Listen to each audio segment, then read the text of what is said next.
Знайомтесь, друзі, Миколка та Софійка.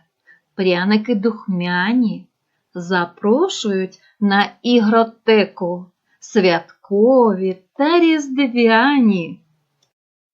Софійка прянички випікала, з любов'ю для вас прикрашала.